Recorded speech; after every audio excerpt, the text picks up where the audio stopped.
Notre compagne est épuisée, ma sœur. N'auriez-vous pas une chambre où nous pourrions nous installer avec elle, afin de nous en occuper? Une chambre, je crains que ce ne soit difficile. Vous en avez toujours 2 ou 3 dans ces maisons, en dehors des salles communes.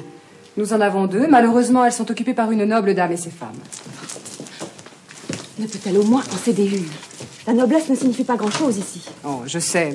Mais cette dame nous est arrivée voici plusieurs jours avec une jambe cassée et nous n'avons pu lui refuser de l'isoler quelque peu. De plus, elle aurait empêché tout le monde de dormir. Je vois ce que c'est. Une bégueule, hein? Ah, non. Non, mais je dois avouer qu'il est difficile de discuter avec elle. C'est une très grande dame, je crois. N'avez pourtant pas l'air facile à impressionner, ma sœur. Habituellement, non. Mais cette dame est vraiment... Écoutez, ma sœur, essayez de lui demander l'une de ses chambres. Ces femmes peuvent bien se contenter de la salle commune, il me semble. Si vous n'arrivez pas à la convaincre, j'irai lui parler. Lui parler? Mais elle ne parle pas, elle hurle. Notre Seigneur l'a dotée d'une voix terrifiante. Eh bien, je crierai plus fort qu'elle. Allez, ma sœur, allez lui parler, je vous suis.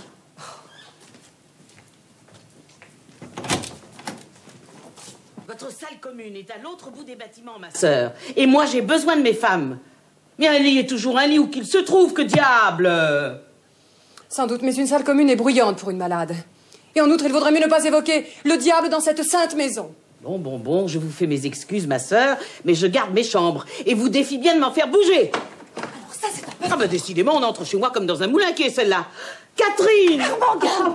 Catherine! Mais laissez-moi donc tranquille. Mais enfin, mais soyez un peu raisonnable à votre jambe. Au diable ma jambe, ma sœur! Oh, Catherine, ma chérie. Oh, Catherine. Qu'attendez-vous encore, ma sœur? C'est la 2e fois en 5 minutes que vous faites référence à Messire Satan, Madame la Comtesse, et je ne le supporte pas. Ouais, je ne peux pas vous donner tout à fait tort. Tenez, pour me faire pardonner, je vous laisse mes chambres. Installez-y votre malade. Maintenant que j'ai Madame de Braset avec moi, je n'ai plus besoin de personne. Oh, voilà une bonne pensée. Pour votre salut, ce soir, je prierai notre bonne dame de la pitié. J'ai dit que je n'avais plus besoin de personne, ma sœur.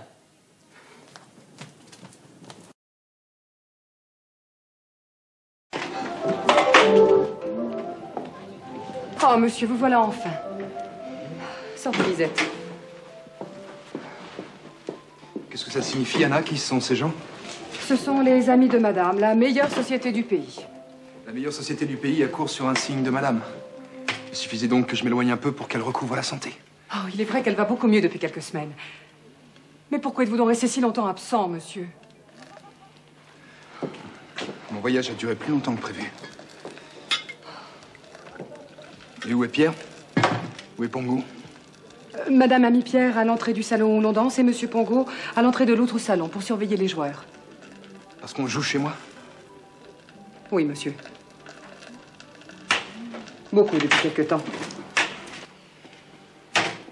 Comment elle fait pour attirer tant de monde en si peu de temps? Oh. Madame de Kerbriand est venue faire une visite de bon voisinage peu de jours après votre départ. Elle a invité madame chez elle.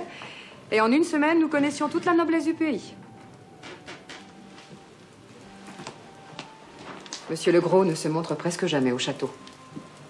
Les gens disent que vous l'avez maté. Ça a fait bonne impression. Car il n'est pas aimé dans le monde.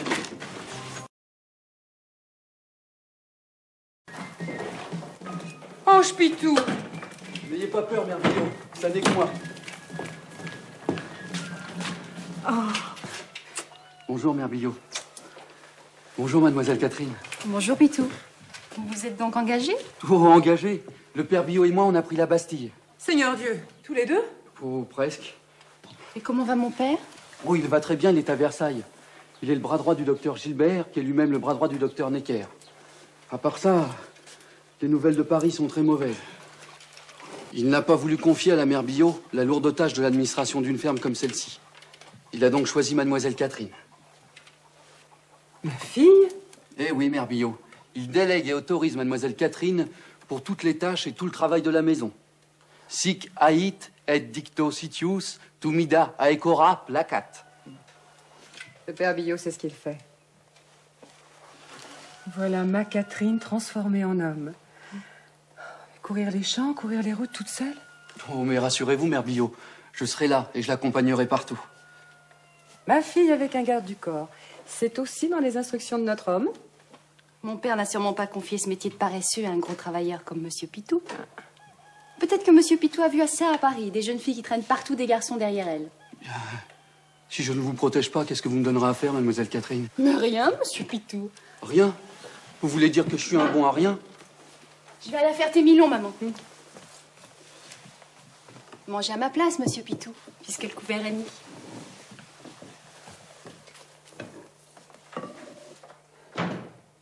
Et vous la laissez partir?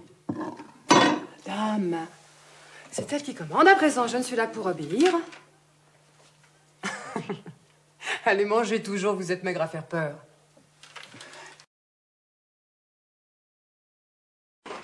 Donna Fiora! Damaniel! Oh, quelle joie de vous voir, enfin vous voilà.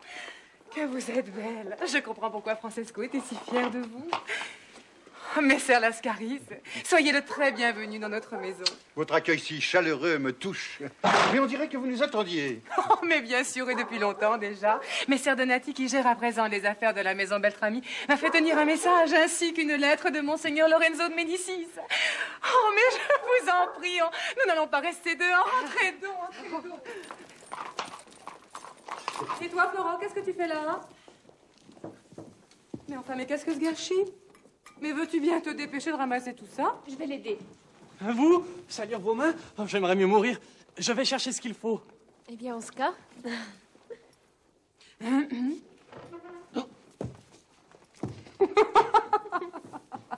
Oh, quel hurluberlu. Mais c'est un gentil garçon. Donna Fiora lui a fait forte impression. Ah, le contraire m'étonnerait. Soupons. Et soyez sans inquiétude pour votre écuyer, il est déjà à table et Péronnelle, notre cuisinière, est aux petits soins pour lui. Damaniel, c'est un bonheur d'être admis à votre table. Beaucoup de soldats en arrivant ici. Ah oui, beaucoup trop, mais il faut songer à défendre Paris s'il était menacé. Le duc de Bourgogne et le roi d'Angleterre sont ensemble à Péronne. À Péronne?